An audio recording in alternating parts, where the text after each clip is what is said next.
եւ գործենք։ Այ ես ձեզ հստակ բանաձևն ասում եմ, քննարկենք, որոշենք եւ գործենք։ Այ այսպիսի ձևով մենք կարող ենք ցույց տալ նաեւ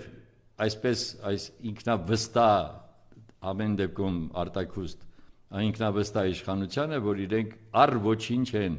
այս երկրում, որովհետև չունեն այն ուրեմն համապատասխան պաշտպանությունը, որը պետք է ժողովուրդը ցուցաբերի իրենց նկատմամբ։ Այնպես որ մարտի 21 ժամը 18:00 Ազատության հրապարակ։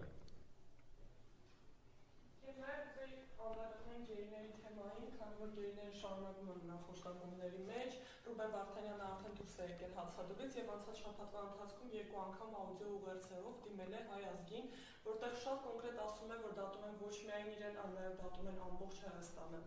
Եվ այդ